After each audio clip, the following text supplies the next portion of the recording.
Kashidele a todos, isto é, Namastê. Eu sou Arthur Veríssimo, jornalista, além disso peregrino e livre pensador. E eu estou aqui para compartilhar com vocês e me entregar com lembranças que foram majestosas na minha vida, que foram significativas, auspiciosas e momentos realmente terríveis em que eu passei. E sempre acompanhava as aulas de yoga que minha mãe ministrava, isto é, nos anos 60. Sou um homem que vou completar 55 anos. Ficava ali de tocaia vendo as aulas de yoga que minha mãe fazia.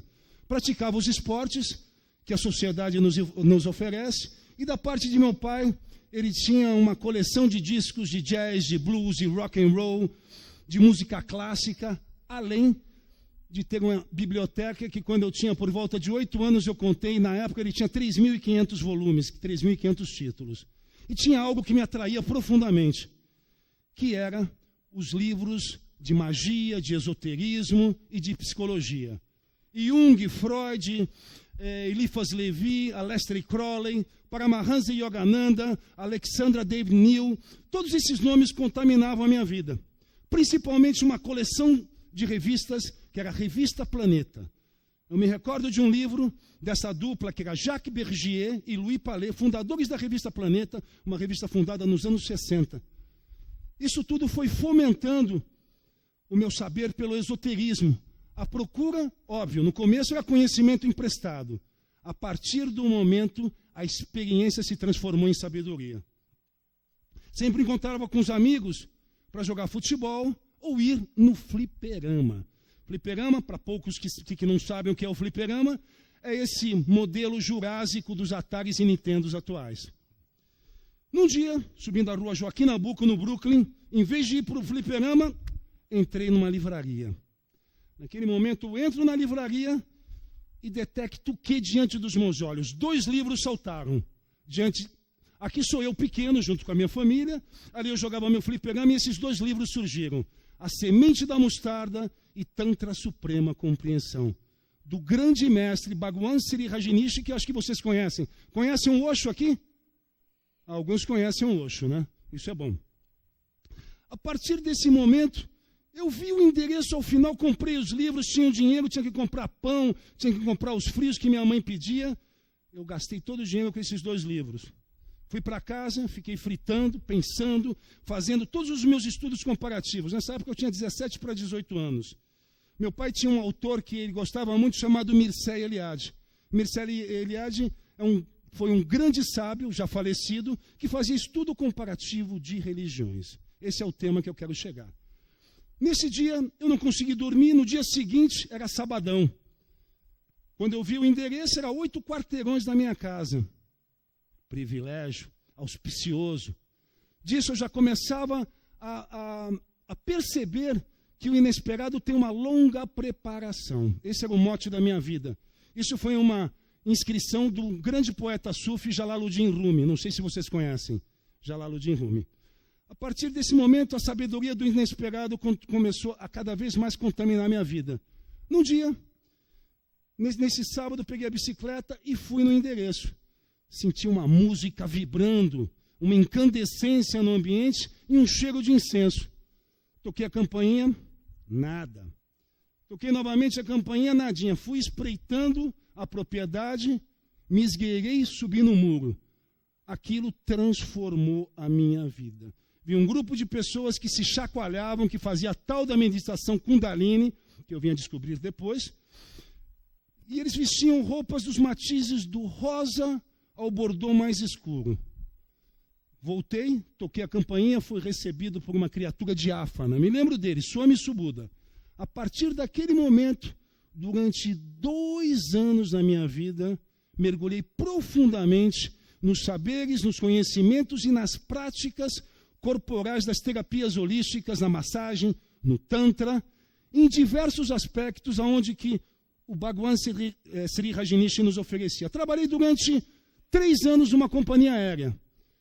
Completava 20 anos, o que eu fiz? Com esse meu dinheirinho, comprei um bilhete aéreo e fui fazer a minha primeira viagem internacional, que o objetivo era a minha busca espiritual. Fui viver numa comunidade do Osho na Califórnia. Isso era a virada do movimento punk 79, 80, 81. Então vocês imaginem, eu morando nesse bairro, Brooklyn Paulista, perto de Santo Amaro, os amigos todos de preto, que não era heavy metal, era punk, era ligado com Clash, Sid Vicious, Silks and the Benches, Bauhaus, e eu ali de vermelho com o colar do Osho. Estou ali, praticando o meu Tai Chi Chuan na Califórnia. Parti para a Califórnia literalmente. Continuei fazendo todas essas dezenas de outros grupos de terapia, fortaleci, e nesse momento eu me deparei com outro, a alteridade. E por incrível que pareça, esse outro, ele não me acarretava nenhum mal. O repertório do outro, ele só me acrescentava. Falei, poxa, é daí para onde, é isso que eu vou. Eu passei durante uma boa temporada na Califórnia, namorando, porque nós vivíamos numa baita ditadura. Continua essa caretice aqui no Brasil. Naquele período era dividido assim, ó, caretas e malucos. Nós éramos considerados como aberrações, como freaks, hippies. Não éramos tolerados. Falava, e o Arthur passou por uma lavagem cerebral. Pior que Jim Jones, esse Bhagwan Sri Rajneesh. Volto ao Brasil, fui viver em diversas comunidades, em Trancoso, Visconde de Mauá, Brasília, São Tomé das Letras. Minha mãe nem falava comigo. Fui abandonado pela minha mãe nesse período. Depois ela percebeu que filho ela tinha, que coração ela tinha. Disso, nós percebíamos que a gente era execrado pela sociedade. Só que dentro da nossa comunidade, gente, tinham duas colunas que permaneciam erectas, que era sustentabilidade e espiritualidade. Duas palavras tão em voga, né? Naquela época, nós éramos completamente desconsiderados. Agora basta ver essa corrida frenética atrás da felicidade, de voos charters indo para o Butão, para a Índia, atrás do PIB de felicidade. A gente encontra tantos grupos de terapia holística, de xamanismo, trazendo a floresta para os centros urbanos. Naquela época, a gente ralava. A partir desse momento, eu me envolvi profundamente, vivendo em Brasília, vivendo em Visconde de Mauá, mas eu trabalhava com o aspecto, digamos, do lado direito, com a luz. E de um momento para o outro eu fui para o lado esquerdo. Como um submarino, eu mergulhei na balada e na noite. A trilogia do sexo, drogas e rock and roll foram a minha motivação. Durante 10 anos eu fui DJ na noite de São Paulo, de Amsterdã, Londres, e varava a noite. Realmente eu mergulhei no pântano, naquele lado da sombra que a gente tanto diz, né? Mas o lado esquerdo estava desequilibrado com tanta luz, porque eu não havia vivido todo esse ambiente, que alguns dizem que é nefasto, mas para mim foi enriquecedor. Num dado momento da minha vida, está aqui o meu Osho querido, eu como sannyasi de 20 anos, num dado momento, eu mergulhei e me transformei como DJ, está ali a Rimsa, o meu querido Gange, e quando a situação estava cataclismática, que não tinha mais como ir, com ressacas espirituais, físicas, minha mãe faleceu. Aí realmente eu fiquei órfão, eu tinha uma ligação muito grande com minha mamãe. E depois de 2 semanas do falecimento dela, eu comecei a ter sonhos premonitórios, onde que ela aparecia com a imagem de Parvati, de Lakshmi, de Sarasvati, de Iemanjá. Eu falava, o que é isso? Minha mãe se manifestando em diversas divindades femininas. Num dia ela chegou e olhou para mim, num sonho que estava me perseguindo, ela falou, olha, você para com esse nhenhenhen, com esse chororô e vai para a Índia. O que eu fiz? O que vocês fariam? Eu fui para a Índia. Cheguei à Índia, ela me recebeu, ela me acolheu, eu como órfão, e ela virou a minha mãe. O sagrado e o profano caminhavam comigo. Disso, todos os caminhos de fé encontrados na Índia, que é o hinduísmo, o budismo, o jainismo, o sikhismo, que são religiões que nasceram ali dentro daquele país que agora tem 1 bilhão e 200 milhões de habitantes, 3 vezes menor que o Brasil, com 5 mil anos de história. A partir daquele momento, todas as sendas se abriram. Aquele desequilíbrio que eu tinha caído, entre aspas, para a sombra, a coisa se afinou. Em 96, voltei para a Índia e realmente o caminho do budismo clareou diante de mim. Fazia parte da comitiva de Serkong Rinpoche, junto com 3 grandes amigos italianos, e nós fomos participar do Kalachakra. O Kalachakra, está aqui sua santidade. Não, opa, sumiu? Sumiu. O Kalachakra é a mais alta iniciação tântrica que existe dentro do budismo tibetano. É o mito do eterno retorno. Foi realmente uma epopeia atravessar a Trans-Himalaia, porque fica num lugar muito remoto do Himalaia, na região de Spiti Valley, onde que na guerra sino-indiana, os indianos anexaram esse pedaço como Ladakh e o Zanskar, e os chineses anexaram todo o Tibete, não todo o Tibete. Então tem determinadas partes, como o botão que a gente estava falando sobre o PIB de felicidade. Nesse momento em que eu participava de tantos rituais, celebrações, mas não entendia lufas do que sua santidade dizia. Sentia um pouco pelo coração, sentia dores de barriga, porque a gente estava numa altitude de 4.000, 4.500 metros. A gente teve a felicidade, o nosso grupo, do Dalai Lama fazer uma audiência para a gente. Sua Santidade, o 14º Dalai Lama Tenzin Gyatso. Lá estou eu, né? Aqui, chega o Dalai Lama, ele olha nos meus olhos, bolota a kata no meu pescoço, e me dá uma bênção na testa e olha no fundo dos meus olhos e diz: filho, é o seguinte, você não precisa ficar tão preocupado sobre o que eu estou passando, sobre os ensinamentos que eu estou passando para você.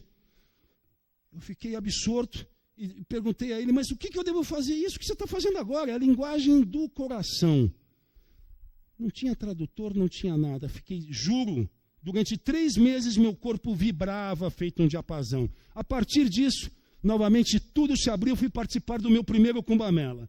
Para vocês saberem, o Kumbh Mela é o festival mais antigo da história da humanidade e acontece de 12 em 12 anos na Índia, em 4 cidades sagradas, que é Haridwar, Ujjain, Nasik e Allahabad. Voltei para a Índia por 22 vezes, para vocês verem como a Índia me adotou. A partir disso, volto ao Brasil. E durante esse período na minha volta ao Brasil, aqui deu uma confusão aqui nas fotos, mas daí eu voltando ao Brasil, eu fui fazer uma grande pesquisa em todos os aspectos das civilizações antigas nos Andes e os grupos indígenas e xamânicos. Durante meses eu viajei fazendo pré-locações em Pucallpa, Iquitos, Las Huaringas, indo para toda a região da Serra de Apolobamba, próximo ao Lago Titicaca. E ali, num desses trabalhos, eu fui fazer uma dieta junto com um grande amigo, que é o xamã Ichiro Takahashi, a quem eu tenho um grande amor por ele, e ficamos 8 dias isolados na floresta. Após esses 8 dias, o que a gente foi fazer? Tomar uma ayahuasca, né? Uma Mariria Chakrona, mas não foi tomar por tomar. A gente estava se preparando para aquilo. Tive uma série de mirações, revelações, mas algo ficou guardado no meu coração. Um monge asiático dizia assim para mim: olha, vem ao meu encontro. Venha ao meu encontro porque eu tenho algo a dizer para você. Passaram-se meses, eu não consegui identificar que lugar era esse. De repente eu abro uma revista e identifiquei. Era o Templo de Borobudur em Java, que é uma arquitetura divina única do budismo tibetano, o templo mais afastado que existe da linha do budismo. Estava indo para Bali, depois de 2 meses estava indo para Bali, fui para Papua Nova Guiné, que eu fui fazer uma série de documentários e volto a Borobudur. Vou para Jogjakarta. Jogjakarta fica distante 40 quilômetros de Borobudur. Ali, Borobudur é extrasensorial. Tem mais de 500 estátuas de Buda e o vulcão Merapi soltando fumacinha ali diante de mim. Sentei numa coluna e entrei em meditação. Nesse momento, no meu ato de meditar, quando eu volto do meu transe, está um monge diante de mim. Eu falei, nossa, o monge da minha admiração, ele se aproxima e brincando, fala, você tem um cigarrinho? Eu falei, rapaz, um cigarrinho? Ele rindo falou, não é isso, eu estava te esperando. Ele começou a contar histórias muito pessoais e ao final ele disse, olha, o Kailash, o Axis Mundi, o pilar do universo está te chamando. O que eu fiz? Durante 3 anos, planejei a minha viagem para ir aos confins do Himalaia, que é o Monte Kailash. Para vocês que desconhecem, quem que sabe o que é o Monte Kailash? Já ouviram falar dessa montanha sagrada? É a mais alta peregrinação do mundo. Ali essa montanha está há 45 milhões de anos. Ela não é que seja um monumento, uma mesquita, um templo. Não, aquela montanha já está lá, e todos esses grupos religiosos, que equivalem a 2 bilhões de pessoas, elegeram essa montanha para ser o seu grande templo sagrado. Lá fui eu, me adaptei em Lhasa, que está a 3.600 quilômetros, 3.600 metros de altitude, e de Lhasa para você ir até Darchen, que é a base do Monte Kailash, para fazer a circumambulação, isso é, percorrer a rota a pé, dista 1.200 quilômetros. Cheguei, me adaptei, tomei minhas pílulas auspiciosas tibetanas. A partir desse momento, eu comecei a dar a volta nessa montanha sagrada, aonde que eu tive diversas revelações. Para vocês terem uma ideia, segundo as tradições tibetanas, quando você dá uma volta ao redor dessa montanha, você elimina todos os karmas negativos e todos os pecados dessa encarnação. 3, todas as reencarnações da vida. E 108, você se ilumina. Aqui, olha, para finalizar, eu nesse momento de glória, de auspicioso, eu escrevi um texto, e vou pegar minha colinha, que foi nesse momento que não deu para decorar, a memória já está gasta, né? Então é o seguinte, e aqui segue, né?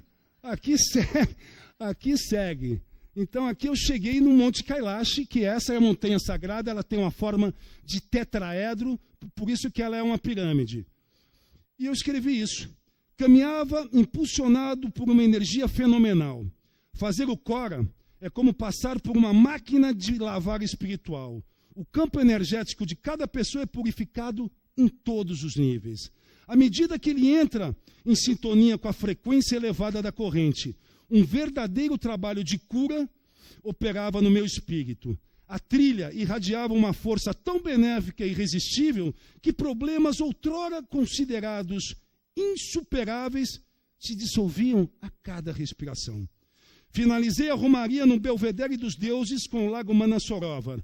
Naquele ponto, percebi a transparência da natureza e conscientemente me beneficiava das maravilhosos efeitos da atmosfera, pelo simples estar lá em paz.